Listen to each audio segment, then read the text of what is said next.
What is the primary purpose of standard precautions in infection prevention? A. To protect only patients with known infections. B. To protect healthcare workers from chemical exposure. C. To reduce transmission risk from all patients regardless of infection status. D. To prevent only airborne diseases. Answer: C. Standard precautions are designed to protect both patients and staff by assuming all blood and body fluids may be infectious, regardless of diagnosis. This universal approach reduces risk of cross-contamination. Which part of personal protective equipment, PPE, should be removed last to minimize contamination risk?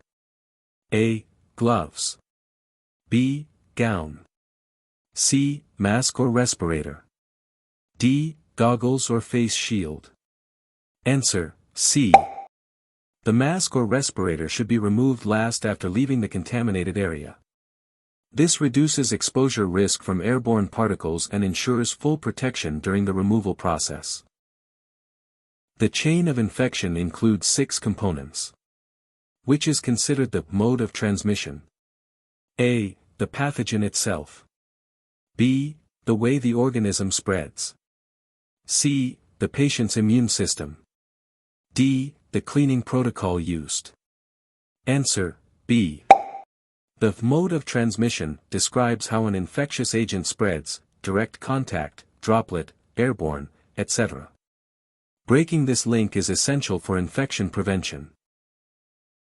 Hand hygiene is considered the most effective measure in preventing healthcare-associated infections because it: A. Eliminates all microorganisms from skin.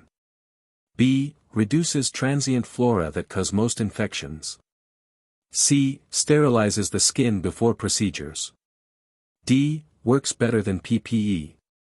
Answer: B. Hand hygiene removes transient flora, which are the main cause of healthcare-associated infections. It does not sterilize skin but significantly reduces microbial transmission. Which type of precaution requires a negative pressure isolation room? A. Contact precautions. B. Droplet precautions. C. Airborne precautions. D. Standard precautions. Answer: C. Airborne precautions require negative pressure rooms to prevent pathogens like TB and measles from spreading through ventilation systems. Which disinfectant is most effective against bacterial spores? A. Alcohol-based hand rub. B. Quaternary ammonium compound. C. Hydrogen peroxide vapor. D. Phenolic solution. Answer: C. Hydrogen peroxide vapor is sporicidal and effective against resistant organisms, including C. difficile spores. Alcohol and quats are ineffective against spores. A patient with Clostridioides difficile infection requires what type of hand hygiene after contact? A. Alcohol-based sanitizer only. B. Soap and water hand washing. C. Hydrogen peroxide spray. D. No hand hygiene if gloves are used. Answer: B. C. Difficile spores are resistant to alcohol-based sanitizers, so soap and water must be used for effective removal after patient contact. What is the correct sequence when donning PPE? A. Gloves, gown, goggles, mask. B. Gown, mask, goggles, gloves. C. Mask, gloves, gown, goggles. D. Goggles, gown, gloves, mask. Answer: B. The proper order is gown, mask, goggles, gloves. This ensures maximum coverage and reduces contamination risk during patient care. The CDC recommends cleaning surfaces in patient care areas. A. Once per day only. B. Only when visibly soiled. C. On a regular schedule and when visibly contaminated. D. Every 8 hours regardless of use. Answer: C. Environmental cleaning should be done routinely and immediately when contaminated. This prevents indirect transmission via fomites. Which of the following breaks the chain of infection at the portal of entry? A. Sterile draping in surgery. B. Covering a cough with tissue. C. Handwashing after glove removal. D. Isolating a patient with measles. Answer: A. Sterile draping blocks microorganisms from entering the patient's body during invasive procedures, effectively breaking the chain at the portal of entry. The main reservoir for MRSA in healthcare facilities is: A. Contaminated water. B. Healthcare worker hands. C. Surgical instruments. D. The patient's nasal passages. Answer: D. MRSA primarily colonizes in the nasal passages of patients. While transmission occurs via hands and surfaces, the reservoir itself is the human body. Which practice best prevents cross-contamination during cleaning? A. Using one mop for all patient rooms. B. Cleaning from least contaminated to most contaminated areas. C. Cleaning floors before countertops. D. Using dry cloths instead of disinfectants. Answer: B. Always clean from least to most contaminated areas to avoid spreading pathogens. Using separate equipment for isolation rooms is also essential. The minimum time recommended for effective alcohol-based hand rub is: A. 5 seconds. B. 10 seconds. C. 20 seconds. D. Until dry, typically 20 to 30 seconds. Answer: D. Alcohol-based rubs should be used for 20 to 30 seconds until dry, ensuring proper microbial kill and skin coverage. Droplet precautions typically require a surgical mask within what distance of the patient? A. 1 foot. B. 3 feet. C. 6 feet. D. 10 feet. Answer: B. Droplets usually travel about 3 feet before falling, so masks are needed within that range. Which waste disposal method is required for sharps in sterile processing? A. Black bags. B. Red biohazard bags. C. Puncture-resistant sharps containers. D. Standard trash. Answer: C. Sharps containers prevent needle stick injuries and are required for safe disposal of all sharp instruments and needles. Which factor most influences whether a patient develops infection after exposure? A. Virulence of the microorganism and host immunity. B. Size of the patient's incision. C. Temperature of the room.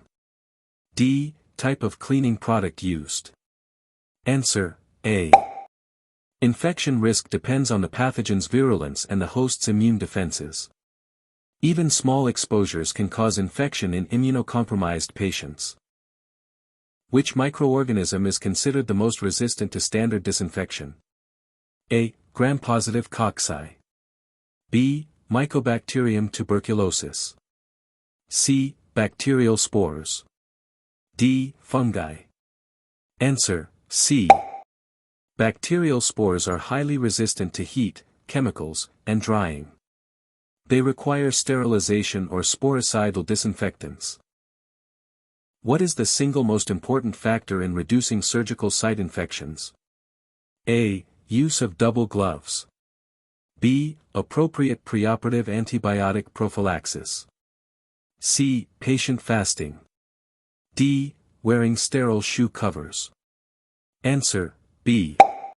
Correct timing and selection of antibiotics before surgery significantly reduces surgical site infections, more than any single PPE measure.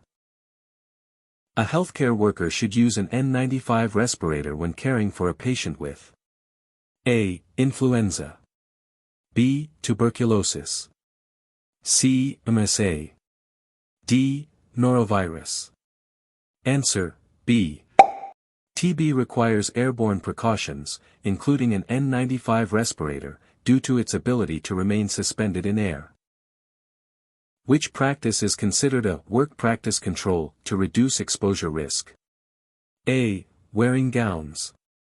B. Using engineering controls. C. Hand hygiene before and after patient contact. D. Installing sharps disposal containers. Answer: C. Work practice controls are behavior-based safety measures, such as consistent hand hygiene, that reduce exposure to pathogens. What is the minimum recommended contact time for most EPA-registered surface disinfectants? A. 10 seconds. B. 30 seconds. C. 1 minute or as directed by manufacturer. D. 10 minutes for all products. Answer: C. Contact time varies by product, but most EPA disinfectants require at least 1 minute or manufacturer-specified dwell time for effectiveness. Which method prevents recontamination of a sterilized instrument? A. Storing in a clean, dry environment with intact packaging. B. Wrapping in cloth and leaving it uncovered. C. Keeping instruments on countertops for easy access. D. Wiping them with alcohol after sterilization. Answer: A. Sterile instruments must remain in intact packaging in clean, dry storage. Handling after sterilization introduces contamination. Which type of isolation is required for patients infected with norovirus? A. Standard precautions only. B. Contact precautions. C. Airborne precautions. D. Protective isolation. Answer: B. Norovirus spreads by contact with contaminated surfaces and requires contact precautions including gloves, gowns, and handwashing. The process of decontamination is best described as A. Complete destruction of all microorganisms. B. Reduction of contamination to a safe level. C. Use of antiseptics on living tissue. D. Prevention of spore survival only. Answer: B. Decontamination reduces microbial contamination to levels considered safe for handling. It is different from sterilization or disinfection. Which of the following is considered a fomite in infection transmission? A. Contaminated surgical instrument. B. Blood in a syringe. C. Mosquito bite. D. Patient's nasal secretions. Answer: A. A fomite is an inanimate object that carries pathogens, such as contaminated instruments or surfaces. Which practice is most effective in breaking the chain of infection in a sterile processing department? A. Wearing additional layers of PPE beyond requirements. B. Proper hand hygiene at critical points of workflow. C. Using air fresheners to improve environmental comfort. D. Relying on ultraviolet lights instead of manual cleaning. Answer: B. Hand hygiene at critical points, before and after handling contaminated instruments, after glove removal, and before touching clean supplies, is the single most effective way to break the chain of infection. Extra PPE or air fresheners do not substitute for hand hygiene, and UV systems cannot replace manual cleaning protocols. What is the primary purpose of using a biological indicator in sterilization cycles? A. To check steam pressure levels. B. To confirm humidity levels in autoclaves. C. To measure cycle temperature consistency. D. To verify microbial kill effectiveness. Answer: D. Biological indicators contain highly resistant microorganisms to confirm sterilization efficacy. Unlike chemical indicators, they provide direct evidence that microbial kill has occurred, ensuring infection prevention standards are upheld. Why must decontamination areas maintain negative air pressure relative to adjacent areas? A. To lower electricity consumption. B. To reduce airborne particles moving into clean zones. C. To maintain cooler temperatures for staff comfort. D. To help autoclaves maintain steam cycles. Answer: B. Negative air pressure ensures contaminated airborne particles remain confined to decontamination areas, preventing migration into clean processing zones. This is critical for infection control and protecting sterile workflow. Which handwashing step is often missed but essential in preventing pathogen transmission? A. Scrubbing the palms. B. Rinsing under running water. C. Cleaning under fingernails.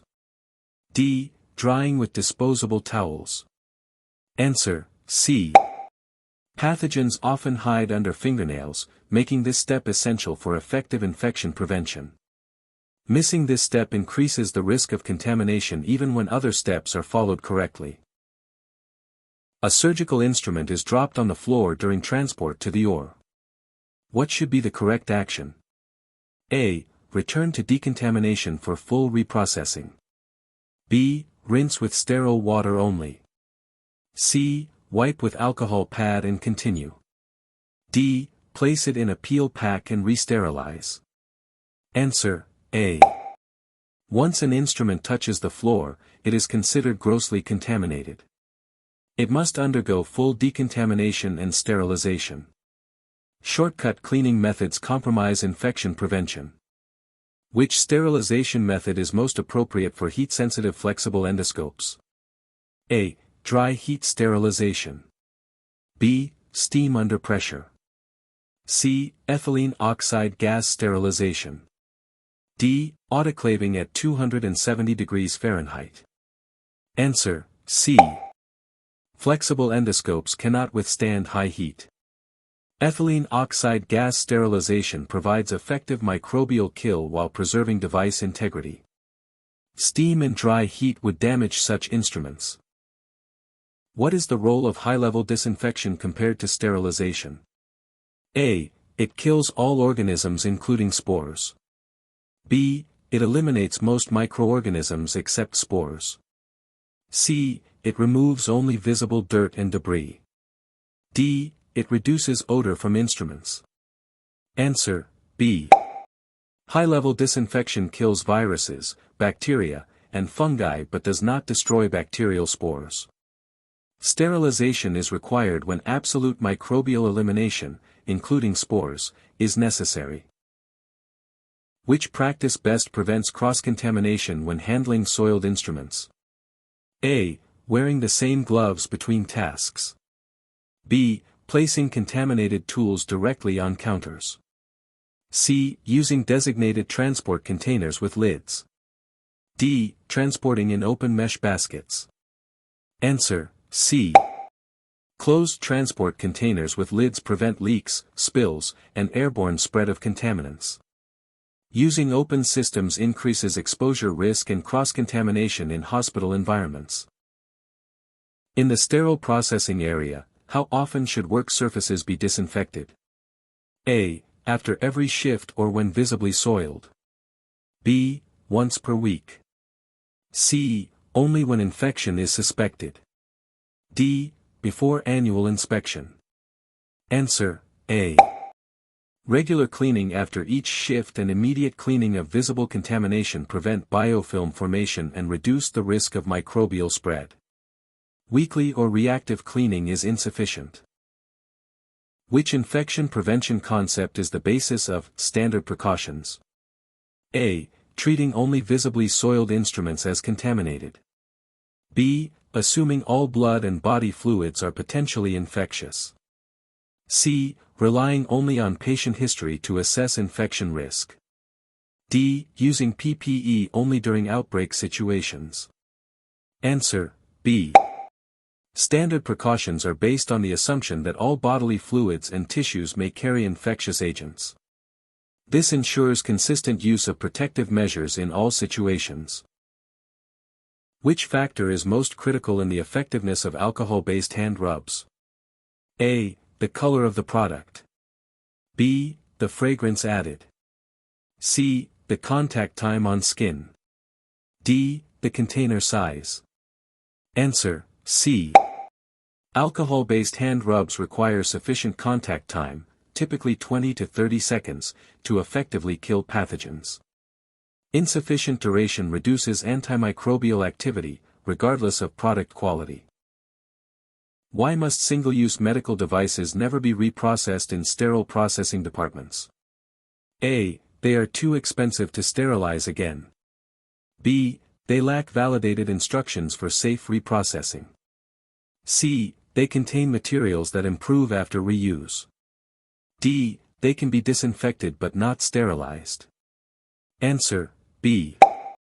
Single-use devices are not validated for reprocessing, and attempting to sterilize them poses serious infection risks due to unknown material tolerances and contamination control.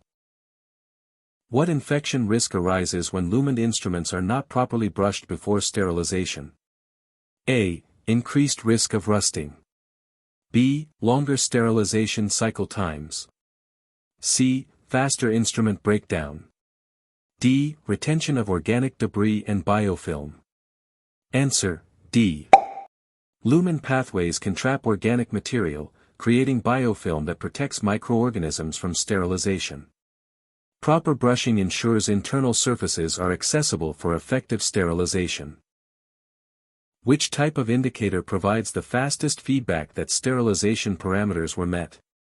A. Biological indicators. B. Chemical indicators. C. Process challenge devices. D. Temperature gauges. Answer: B. Chemical indicators show immediate results by changing color when sterilization parameters, heat, pressure, or chemical presence, are achieved. Biological indicators require incubation time. What should be done if a biological indicator test fails after a sterilization cycle? A. Release the load if chemical indicators passed. B. Retest only one item from the load. C. Repackage the items immediately. D. Quarantine the load until investigation is complete. Answer: D. A failed biological indicator means sterilization was ineffective. The load must remain quarantined while the failure is investigated, preventing potential spread of infection. Which practice prevents contamination when loading sterilizers? A. Overpacking trays to maximize space. B. Ensuring adequate space for steam or gas penetration. C. Using mixed clean and contaminated items together. D. Wrapping instruments with cloth towels. Answer: B. Adequate space between packs ensures proper sterilant penetration and prevents cold spots. Overpacking or mixing items increases sterilization failure risk. In the event of a chemical spill and decontamination, what is the first infection prevention step? A. Notify environmental services only. B. Evacuate the area and follow spill protocol. C. Dilute with water immediately. D. Cover with absorbent material and continue working. Answer: B. Staff safety and infection control require immediate evacuation and spill response procedures. Continuing work or improper cleanup risks chemical exposure and microbial contamination. What type of microorganisms are most resistant to standard disinfection methods? A. Vegetative bacteria. B. Viruses. C. Bacterial spores. D. Fungi. Answer: C. Bacterial spores are highly resistant to heat, chemicals, and drying. Sterilization methods, not disinfection, are required for complete elimination. Which material should not be processed with steam sterilization due to infection risk? A. Stainless steel instruments. B. Latex-based products. C. Linen packs. D. Heat-resistant glass. Answer: B. Latex degrades under steam, creating compromised items that may harbor microorganisms. Stainless steel, linen, and glass tolerate steam well when processed correctly. What is the infection control purpose of wearing fluid-resistant gowns in decontamination? A. To meet uniform requirements. B. To resist splashes of blood and body fluids. C. To keep workers warm in cooler rooms. D. To replace the need for gloves. Answer: B. Fluid-resistant gowns protect workers from exposure to blood-borne pathogens and body fluids during cleaning tasks. They complement, not replace, gloves and other PPE. Which infection risk increases when using tap water instead of treated water in final instrument rinsing? A. Biofilm formation and mineral deposits. B. Faster drying time of instruments. C. Lower corrosion resistance. D. Reduced sterilizer cycle duration. Answer, A. Tap water contains minerals and microbes that can contribute to biofilm development and leave residues. Treated or deionized water prevents these risks. Which action reduces the risk of needle stick injuries during instrument processing? A. Passing sharp instruments hand to hand. B. Using puncture-resistant sharps containers. C. Handling instruments without gloves. D. Collecting sharps in open trays. Answer, B.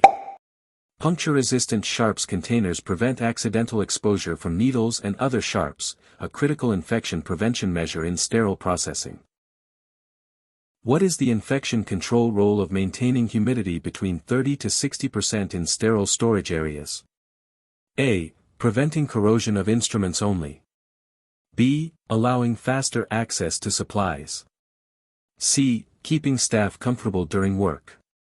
D. Reducing microbial growth and package compromise. Answer, D. Controlled humidity minimizes microbial growth and prevents packaging materials from becoming brittle or too moist, ensuring sterility is preserved. Which best practice prevents cross-contamination when handling reusable textiles? A. Storing soiled and clean linen in the same area. B. Transporting soiled textiles in closed bags. C. Using soiled textiles until visibly contaminated. D. Shaking linen to remove debris before cleaning. Answer, B. Soiled textiles must be transported in closed bags to prevent airborne spread of contaminants. Shaking or improper storage increases the risk of infection. What is the primary infection prevention benefit of quality control and sterilization documentation? A. Meeting regulatory audit requirements.